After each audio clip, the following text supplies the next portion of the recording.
Here's my take on the Grymwatch expansion for Warhammer Underworlds Beastgrave.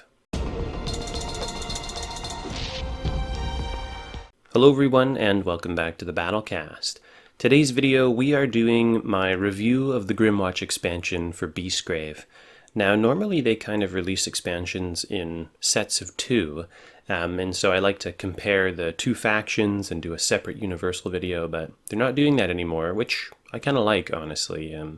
I think financially it's kind of easier to bite off smaller pieces. You know, the meta is not jarred quite so much when an expansion comes out at a time, so I'm okay with it. But in this video we're going to go through all the Grymwatch stuff, and then I'll do the universals at the end.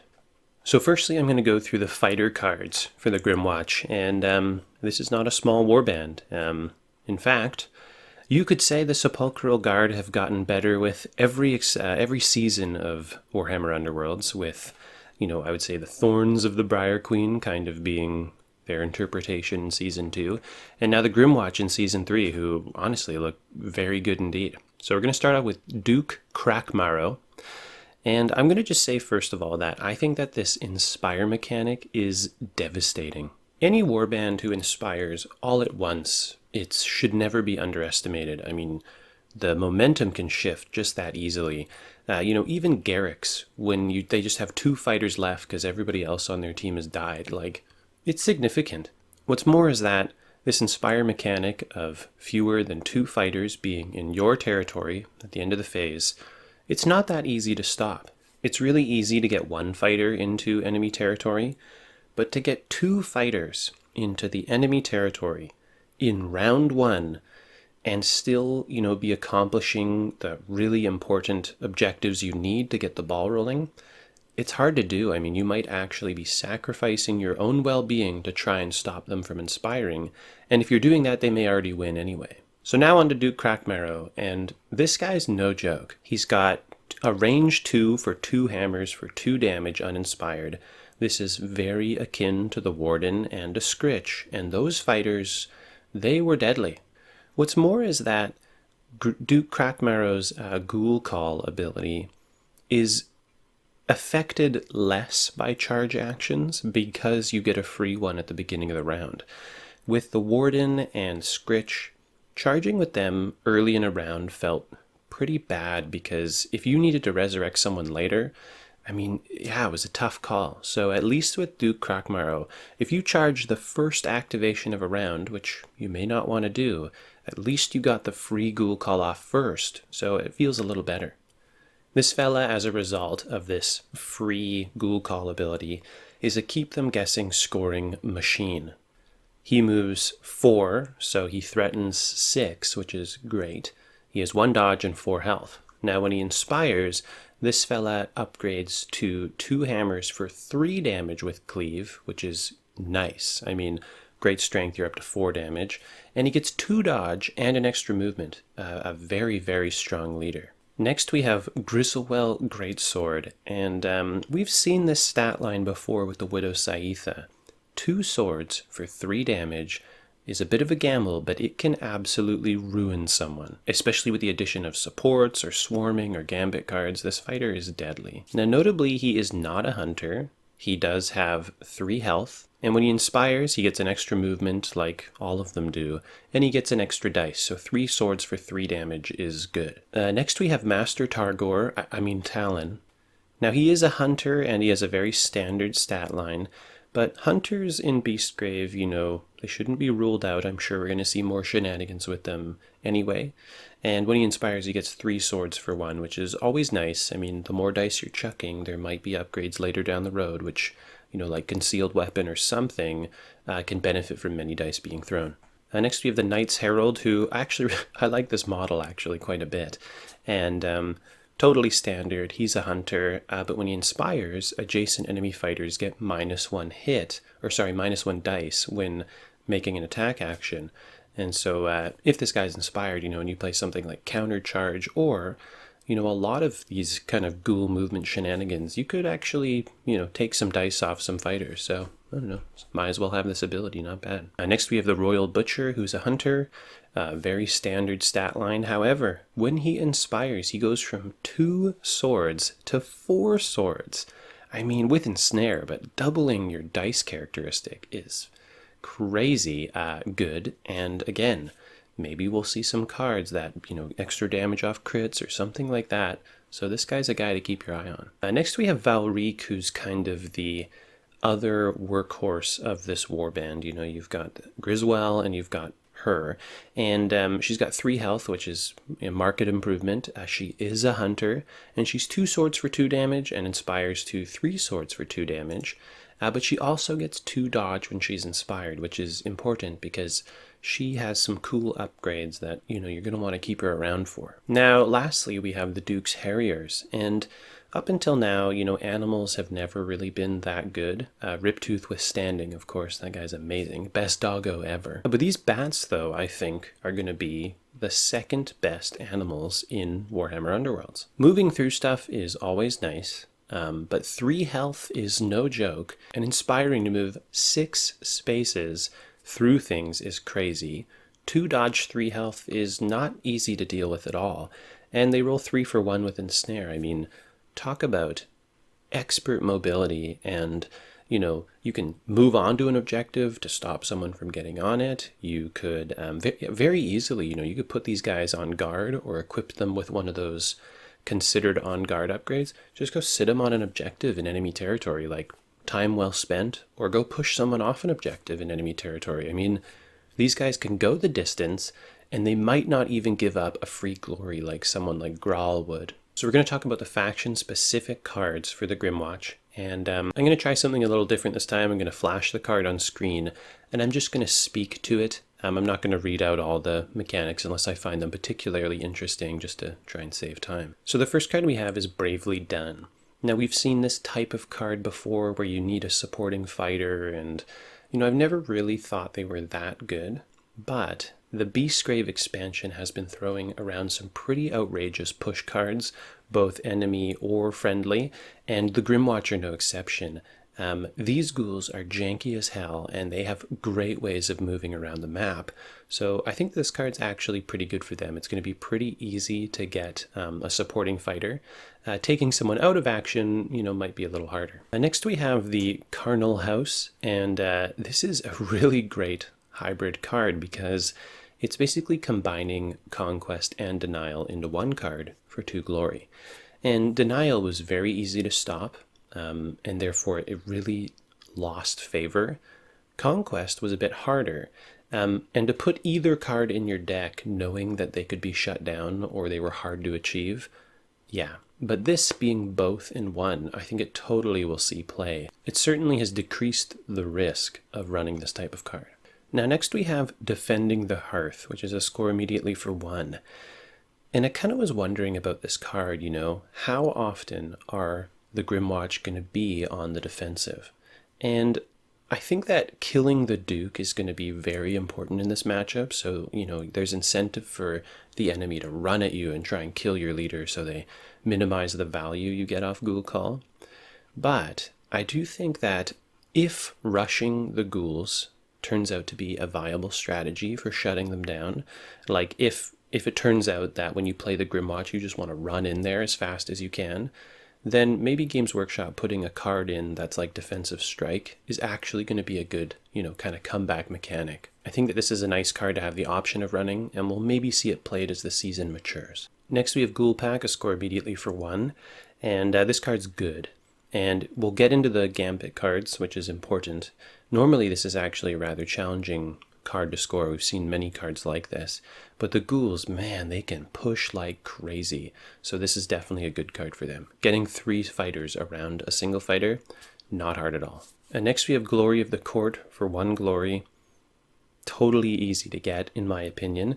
I think if this Inspire mechanic proves to be as easy as we think it is, this is going to just be an auto-include. I mean, you inspire your whole warband in one go, you've got 7 fighters, easy. So unless you get this in round 3 and you're getting your ass kicked, I think it's going to be a good card. Next we have In the Name of the King, and I remember when Beastgrave was first announced, and I thought that this card was so unique and so cool, and turns out lots of the factions are getting the old supremacy immediately. But hey, it's still a good card. I'm not sure if I think the ghouls are going to be an objective warband. Possibly a hybrid warband, but yeah, still a good card. Next we have Incomprehensible Scheme, and I really like this style of card. I like it because versus like an aggro warband, this is such a good card to have. You know, you put one fighter on an objective and you get this, it's pretty easy. It's also very clear cut. I mean, if you're a hybrid warband, you know, you have some hold objectives, and you're playing against a strictly hold objective warband, you just pitch it. You're like, that's fine. It's kind of nice having clear-cut cards. It makes decision-making very easy, so I think it could see play. Next, we have Mordant Triumph, and you score this if you've scored 5 or more surge objectives in the game. Now, with only being able to have 6 surge objectives in your deck, I mean, this is certainly no superior tactician, but it is still quite good. I think this early in the season, it's going to be a little trickier, but near the end of the season, it's going to be an absolute auto-include because you're going to be able to really fine-tune your score immediately as to their playstyle. I bet you'll get 6, no problem. Next, we have Mouths to Feed Virtu Glory. And if there's one thing the Grymwatch are good at, it's dying, because they're 1 dodge, 2 health, a lot of them. But they're also very good at coming back to life. And I think that as the Grymwatch player, you have a lot of control over this balance as you can bring your fighters back to life. And you also have some pretty heavy hitters who are able to kill some fighters. So at least you can go in and kill someone and then prioritize bringing your fighters back to life. And you could probably get this card pretty easily, I'd say. Next, we have Pervasive Delusion. And we've seen this type of card now a couple times. And I'm not really sure I love this type of card. It really comes down to chance or, careful hand management, but even that's a little risky. We did see our first cycling Gambit card with this expansion, so maybe, but I don't know if I love this card. Next we have Shifting Madness, and I fucking love this card. Well done, Games Workshop, for creating a very cool objective. I love that this card is not a dead objective where, like, if you had hold objective 3 and objective 3 was deep in enemy territory, like, I mean, you almost just pitch that card. But this card is shifting every round, and therefore it's going to be dead a lot less. It's also predictable. You can know, hey, I haven't seen that card yet. Maybe I should hold objective 2 in case I draw into it or something. I also love that the information is open. Your opponent knows that you can have this card, so guess what? It's round 3, you haven't scored it yet, maybe they'll put a fighter on objective 3. I mean, these cards are super fun and create a shifting area of focus in the game. Now we're going to move on to the Gambits, starting with the Appalling Visage, which is a very metal card indeed. Pushing 2 is no joke, and especially when you have really cool fighters like the Bats, who can just go deep strike a specific enemy and kind of slingshot them closer to your warband. Yeah, this card I think is going to see, it's a very flexible card. Next we have Combat Drill, and this is a really, really good card also. What makes it so valuable is that not only does it help you with keep them guessing, because you can charge action with somebody, play it move action with somebody, but also all you need is 1 fighter to be next to an enemy fighter, and with this card you can easily score that surround objective. Next we have Double Time, which is a really, really cool card. It is essentially the same thing as like a sprint, where you double your move characteristic, but it's not. It obviously can accomplish scoring things like Burst of Speed and Long Strider. And I just love, I like that it's the same thing, but it's different. I think this is a very cool card. Next we have Horrifying Spectacle, and I don't particularly think this is a good card. But if we find that rushing the ghouls is a strong strategy, shutting down their inspiration, then at least they have this card to counter that playstyle. We'll see. Next we have Pack Advance, Choose 2, Push 2. I remember when I thought this card was unique. Can you say power creep? Obviously, this card's strength is mitigated by the fact that the weaker fighters are the ones who can be pushed, but still, I mean, Choose 2, Push 2 is amazing. Next, we have Recycled Riches, and this card, I don't know if I'd run it, but I will say that there will be someone out there, you know, like the guy who created the Fester Skaven deck. There might be a way to abuse this card to great effect. I'll leave it to a very clever community member to find that out, but it's got potential. Next we have Scrabbling Claws, and like, damn, this card gets the job done. I remember when this thing used to be a 50-50 with the card Shatter Shard from Shadespire, and if the person only has one upgrade, you know exactly what you're getting. Something like the Crown of Avarice, this is an amazing card to play against, or the Tome of Offerings, but more importantly, you can run in and smash someone, and then if you play this card to take off their Great Fortitude or their Sudden Growth, it's effectively doing 1 or 2 additional damage, and that's really valuable.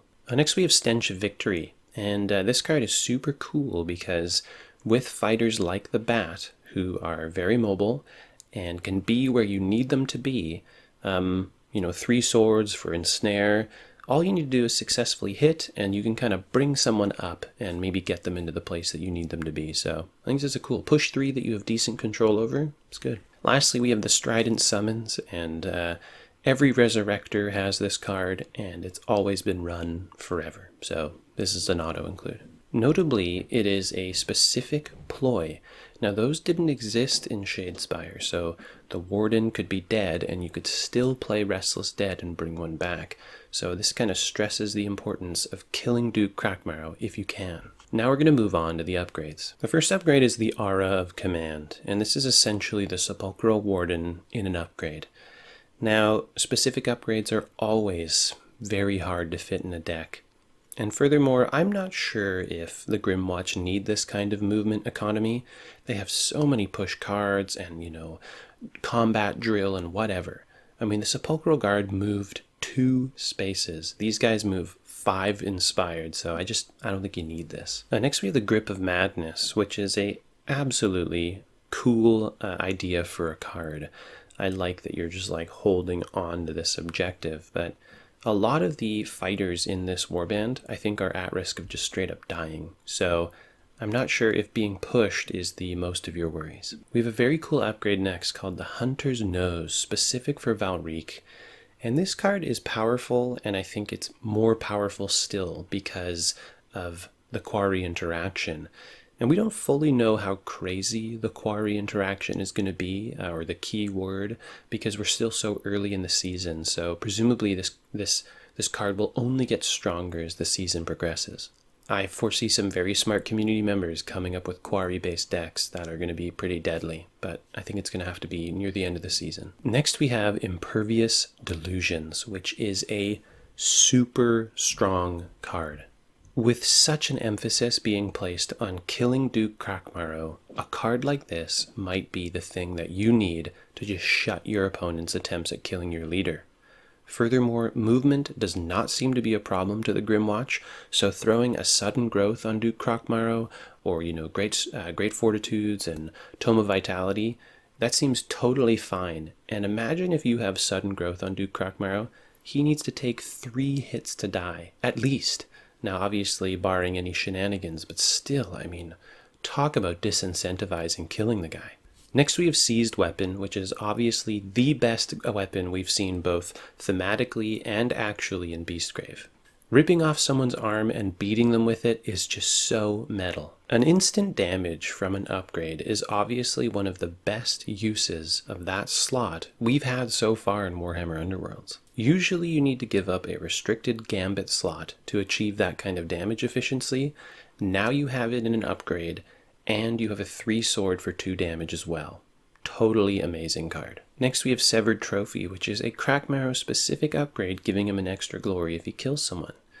Now normally I don't love these kind of upgrades because they're usually on these like sidebar fighters like Sake or like Drakkar.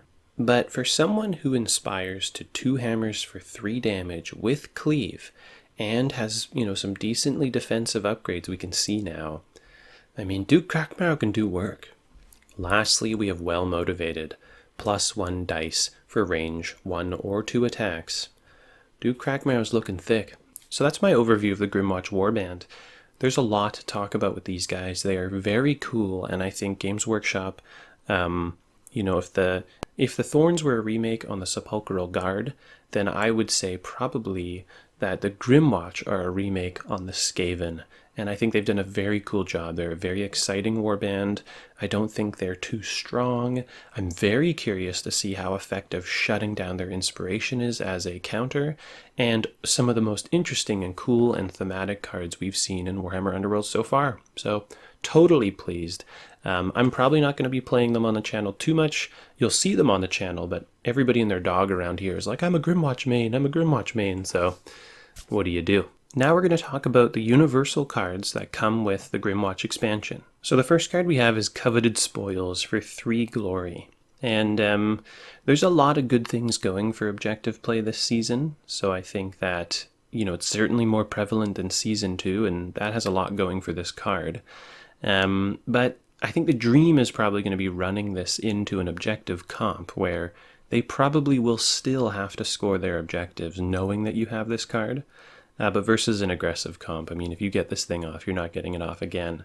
That's probably not worth running unless objective play is extremely prevalent in your area. Next, we have a dual card, Dug In, for 4 glory.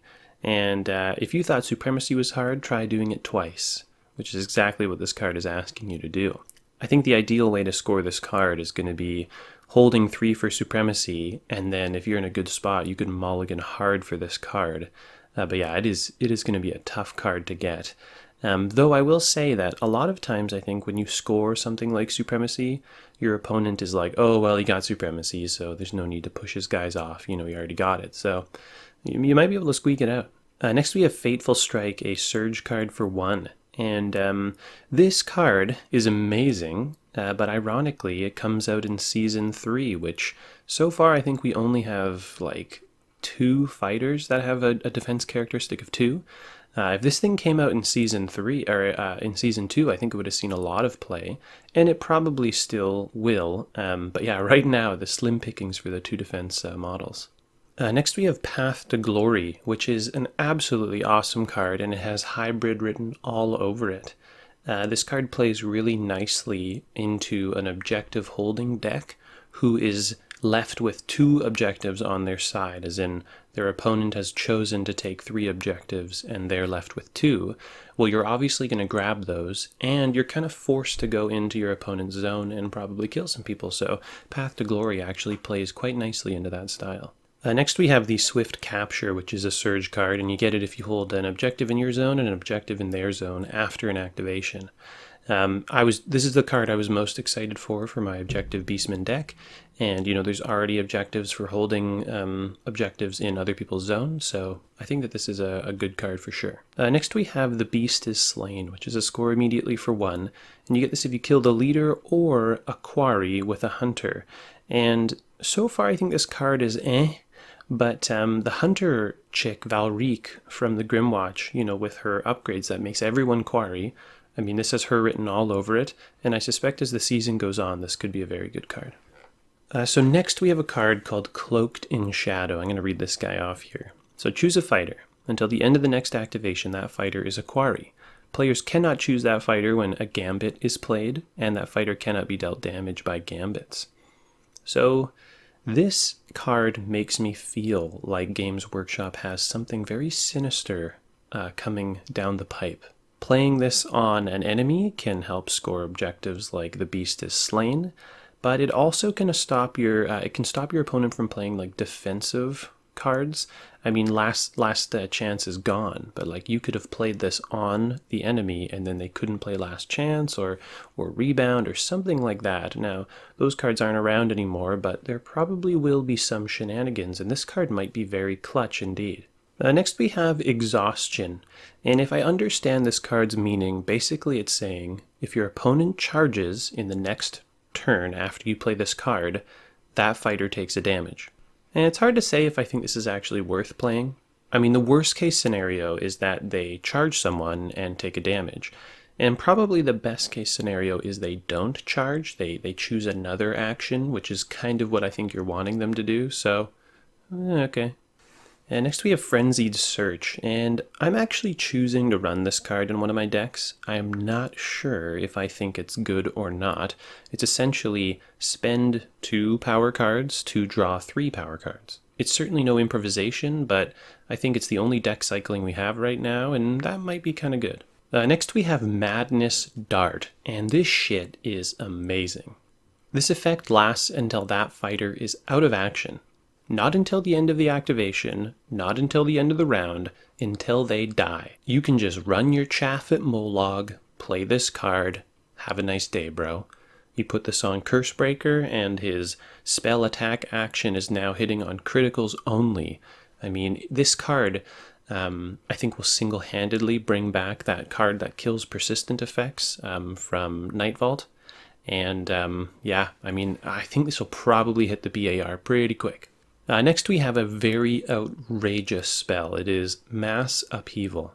Now this spell is not easy to cast, and furthermore there's a chance in a chance because you have to roll for each objective. But if this spell goes off and I'm playing my Objective Beastman deck, in addition to the upheaval of the board state, I'm going to upheaval my lunch all over the table, and then I'm going to upheaval the table and walk outside. Next, we have the Restless Prize, and this card is a legit auto-include for any objective deck for the next 2 years. Say hello, people. It may even see the BAR depending on how good objective play is. I mean, this thing is fucking crazy. Now we're going to move on to upgrades, starting with the Amberbone Axe. The Amberbone is a totally cool seasonal weapon. Very good job to Games Workshop for coming up with another spin on these seasonal weapons. I think that when the sword and the spear come out, Fester and Hunger are going to ruin some kids. Next we have a very cool card called the Larval Lance. In round 2 and 3, this puppy is nothing to scoff at.